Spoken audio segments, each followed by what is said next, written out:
Hi students, ಇವತ್ತು 3 ಮಾರ್ಕ್ಸಿನ ಮತ್ತೊಂದು ತ್ರಿಕೋಣಮಿತಿಯ ಪ್ರಸ್ತಾವನೆಯಿಂದ ಮತ್ತೊಂದು ಎಕ್ಸಾಂಪಲ್ ಐತಿ. ಅದನ್ನೊಂದು ಡಿಸ್ಕಷನ್ ಮಾಡೋಣ. ಎಷ್ಟನೇದಪ್ಪ ಇದು ಅಂತಂದ್ರೆ 90ನೇ ಕ್ವಶನ್ ಇದೆ. ಎದುರುಗಿಂದ 90ನೇ ಕ್ವಶನ್ ಅಂತಂದ್ರೆ ಎಲ್ ಬಿ ಅದ. ಇನ್ನು 90ನೇ ಕ್ವಶನ್ ನಿಮ್ಗೆ ಈಗಾಗಲೇ ಫ್ರಮ್ ದ ಬೋರ್ಡ ಹೇಳಿಬಿಟ್ಟಿದ್ದಾರೆ. ಏನು ಹೇಳಿಬಿಟ್ಟಾರಪ್ಪ ಅಂತಂದ್ರೆ ನಿಮಗೆ 3 ಮಾರ್ಕ್ಸಿಂದ ಟ್ರಿಗ್ನೋಮೆಟ್ರಿಯಿಂದ ಎಲ್ ಬಿ ಎದಿಂದನೇ ಬರ್ತದೆ ಅಂತ ಹೇಳಿದ್ದಾರೆ. ಹಿಂಗಾಗಿ ಎಲ್ ಬಿ ಎದ ಕ್ವಶನ್ಸ್ ನೀವು ಚೆನ್ನಾಗಿ ಮಾಡ್ಕೊಂಡ್ಬಿಟ್ರೆ ಅಂತಂದ್ರೆ ಒಳ್ಳೆಯ ಒಂದು 2-3 ಸಲ ಅವ್ನು ಪ್ರಾಕ್ಟೀಸ್ ಮಾಡ್ಕೊಂಡ್ಬಿಟ್ರೆ 100% ನೀವು 3 ಮಾರ್ಕ್ಸ್ ತೊಗೊಳ್ಬೋದು. ಇಲ್ಲಿ ಏನೈತಪ್ಪ ಅಂತಂದ್ರೆ ಎಕ್ಸಾಂಪಲ್ ಹೆಚ್ಚು ಬೇರೆ ಬೇರೆ ವಿಷಯಗಳಿಗೆ ಸಮಯವನ್ನು ವ್ಯರ್ಥ ಮಾಡೋಂಗಿಲ್ಲ. ಯಾಕಂತಂದ್ರೆ ಇನ್ನು 30-35 ದಿವಸ ಅಷ್ಟೇ ನಿಮಗೆ ಎಕ್ಸಾಮಿಗೆ ಟೈಮ್ ಅದ. ಅದಕ್ಕೋಸ್ಕರ ಡೈರೆಕ್ಟಾಗಿ ನೀವು ಈ ಪ್ರಶ್ನೆಗೆ ಆನ್ಸರನ್ನು ಕಂಡುಕೊಳ್ರಿ. ನಾ ಇಲ್ಲಿ ಎಕ್ಸ್ಪ್ಲನೇಷನ್ ಮಾಡ್ತೀನಿ. ಒಂದ್ಸಲ ನೋಡಿದ್ರೆ ಬಿಡಿಸ್ರಿ, ಗೊತ್ತಾಗಲಿಲ್ಲ ಅಂದ್ರೆ ಮತ್ತೊಂದು ಸಲ ನೋಡಿ ತಿಳ್ಕೊಳ್ರಿ. ಒಂದು 4ರಿಂದ 5 ನಿಮಿಷದಾಗ ನಿಮಗೆ 3 ಮಾರ್ಕ್ಸಿಂದ ಒಂದೊಂದು ಎಕ್ಸಾಂಪಲ್ ಮುಗೀತದ. ಒಂದು 20 ಎಕ್ಸಾಂಪಲ್ಸ್ ಒಂದು 1.5ರಿಂದ 2 ತಾಸು ಅಂದ್ರೆ ಒಂದು 2 ತಾಸನ್ನ ನಿಮಗೆ ಕಂಪ್ಲೀಟ್ 3 ಮಾರ್ಕ್ಸಿಂದ ಒಂದು ಕನ್ಸೆಪ್ಟ್ ಮುಗಿದು ಹೋಗಿಬಿಡ್ತದೆ. ಆದರೆ ನೀವು ಬಿಡ್ಸಾಕ ಒಂದು 2 ತಾಸು ಸಮಯವನ್ನು ವ್ಯರ್ಥ ಮಾಡಿದ್ರೆ ಅಂದ್ರೆ ಅಲ್ಲಿ ನಿಮಗೆ ಪ್ರಾಕ್ಟೀಸ್ಗೆ ಒಂದು 2 ತಾಸು ಮಾಡಿದ್ರೆ ಅಂದ್ರೆ 100% ಒಂದು 3-4 ತಾಸನ್ನ ನಿಮಗೆ ಟ್ರಿಗ್ನೋಮೆಟ್ರಿಯಿಂದ ಬರಬೇಕಾದಂಥ 3 ಮಾರ್ಕ್ಸ್ ಗ್ಯಾರಂಟಿ ಬರ್ತದೆ. ಆದರೆ ನಿಮಗೆ ಟ್ರಿಗ್ನೋಮೆಟ್ರಿದೊಳಗೆ ಬೇಸಿಕ್ ಎಲ್ಲ ಗೊತ್ತಿರಬೇಕು. ಏನೇನು ಗೊತ್ತಿರಬೇಕು? ಬೇಸಿಕ್ ಏನೇನಪ್ಪ ಅಂತಂದ್ರೆ ಒಂದು ಯಾವುದು ರೆಸಿಪ್ರೊಕಲ್ಸ್ ಆಫ್ ಟ್ರಿಗ್ನೋಮೆಟ್ರಿಕ್ ರೇಷಿಯೋಸ್, ರೆಸಿಪ್ರೊಕಲ್ಸ್ ಗೊತ್ತಿರಬೇಕು. ಮತ್ತು ಟ್ರಿಗ್ನೋಮೆಟ್ರಿಕ್ ರೇಷಿಯೋಸ್ ಗೊತ್ತಿರಬೇಕು. ಟ್ರಿಗ್ನೋಮೆಟ್ರಿಕ್ ರೆಸಿಪ್ರೊಕಲ್ಸ್ ಗೊತ್ತಿರಬೇಕು, ಟ್ರಿಗ್ನೋಮೆಟ್ರಿಕ್ ರೇಷಿಯೋಸ್ ಗೊತ್ತಿರಬೇಕು, ಐಡೆಂಟಿಟೀಸ್ ಗೊತ್ತಿರಬೇಕು, ಮತ್ತು ರಿಲೇಷನ್ಸ್ ಗೊತ್ತಿರಬೇಕು. ಇವು ಗೊತ್ತಿದ್ದಪ್ಪ ಅಂತಂದ್ರೆ ಈ ಎಕ್ಸಾಂಪಲ್ಸ್ ಗ್ಯಾರಂಟಿ 3 ಮಾರ್ಕ್ಸ್ ನಿಮಗೆ ಕಟ್ಟಿಟ್ಟು ಬುದ್ಧಿ. ಇಲ್ಲಿ ನೋಡಿರಿ, ಟ್ಯಾನ್ ಎ ಮೈನಸ್ ಸೈನ್ ಐತಿ. ಟ್ಯಾನ್ ಅನ್ನು ನಾನು ಏನು ಬರೀತೀನಪ್ಪ ಅಂತಂದ್ರೆ ಎಲ್ ಎಚ್ ಎಸ್ ತೊಗೊಂಡು ಇದ್ರೊಳಗಿಂದೀಗ ಇಲ್ಲಿ ಸೆಕೆ ಮೈನಸ್ 1 ಸೆಕೆ ಪ್ಲಸ್ 1 ಅಂತ ಪ್ರೂವ್ ಮಾಡ್ಬೇಕಾ. ಟ್ಯಾನ್ ಅನ್ನು ನಾನು ಏನು ಬರೀತೀನಪ್ಪ ಅಂತಂದ್ರೆ sine A by cos A ಅಂತ ಹೇಳಿ ಬರೀತೀನಿ.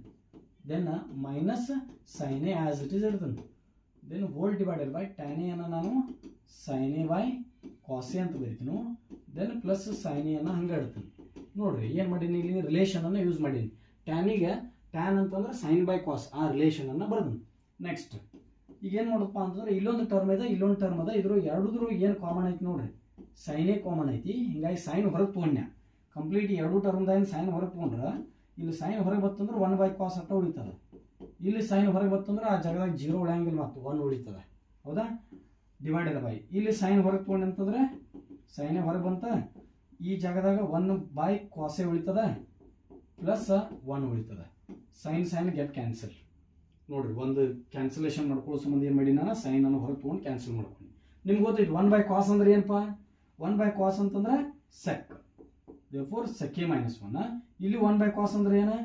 ಸೆಕ್, ದೇರ್ಫೋರ್ ಸೆಕೆ ಪ್ಲಸ್ 1. ಬೇಕಾದ್ರೆ ಇನ್ನೊಂದು ಸ್ಟೆಪ್ ಎಕ್ಸ್ಟೆಂಡ್ ಮಾಡ್ಕೋಬಹುದು ನೀವು. ಇದನ್ನ ಒಂದು ಸಲ ಬರ್ಕೊಂಡು ನಂತರ ಸೆಕೆ ಮೈನಸ್ 1 ಸೆಕೆ ಪ್ಲಸ್ 1 ಅಂತ ಬರೆದ್ರೆ ನಿಮಗೆ 3 ಮಾರ್ಕ್ಸ್ ನೋಡಿದ್ವಿ. ಅಗ್ದಿ ಸಿಂಪಲ್ ಆಗಿರುವಂಥ ಎಕ್ಸಾಂಪಲ್. ಆರ್ ಆಪ್ಷನ್ ಬೇರೆ ಐತಿ ಅದಕ್ಕೆ. ಇದನ್ನ ಏನಾದರೂ ಕೇಳಿಬಿಟ್ರೆ ಅಂದ್ರೆ ಬಿಟ್ಟು ಮೊದಲು ಇದನ್ನ ಸಾಲ್ವ್ ಮಾಡಿಬಿಡ್ರಿ. ಇಲ್ಲಿ 2 ರಿಲೇಷನ್ ಅನ್ನು ಯೂಸ್ ಮಾಡೀನಿ. ಎಲ್ಲೆಲ್ಲಿ ಯೂಸ್ ಮಾಡಿಲ್ಲ ಅಲ್ಲೆಲ್ಲಿ ಎದುರುಗಡೆ ನೀವೇನು ಮಾಡಬೇಕಪ್ಪ ಅಂತಂದ್ರೆ ಅವುಗಳನ್ನ ರೀಸನ್ ಹಾಕಿ, ಬಿಕಾಸ್ ಅಂತೇಳಿ ರೀಸನ್ ಹಾಕಿ ಟ್ಯಾನ್ ಥೀಟಾ ಅಥವಾ ಟ್ಯಾನ್ ಎ ಅಂತಂದ್ರೆ ಏನ sine A by cos A ಅಂತ ಹೇಳಿ ಬರಿಬೇಕು. ನಂತರ ಇಲ್ಲೊಂದು ಯೂಸ್ ಮಾಡಿ ನೋಡಿದೆ 1 ಬೈ ಕಾಸ್ ಅಂತಂದ್ರೆ ಏನ? 1 ಬೈ ಕಾಸ್ ಅಂತಂದ್ರೆ ಸೆಕೆ ಅನ್ನೋದನ್ನ ಅಲ್ಲಿ ರೀಸನ್ ಆಗಿ ಯೂಸ್ ಮಾಡಿ ಬರಿಬೇಕು. ಇಷ್ಟು ಬರೆದಪ್ಪ ಅಂತಂದ್ರೆ 3 ಮಾರ್ಕ್ಸ್ ನಿಮಗೆ. ನೋಡಿ, ಭಾಳ ಮಾಡಿದ್ರೆ ಒಂದು 2-3 ನಿಮಿಷದಾಗ ಮುಗಿತೈತೆ ಎಕ್ಸಾಂಪಲ್. ಇಂಥವೆಲ್ಲ ಈಸಿ ಇದ್ದಿದ್ದು ಫಸ್ಟ್ ಮುಗಿಸ್ಕೊರಿ, ಡಿಫಿಕಲ್ಟ್ ಇದ್ದಿದ್ದು ಒಂದು ಸ್ವಲ್ಪ ಹೆಚ್ಚಿನ ಸಮಯ ತಗೊಂಡು ಸಾಲ್ವ್ ಮಾಡ್ಕೊರಿ.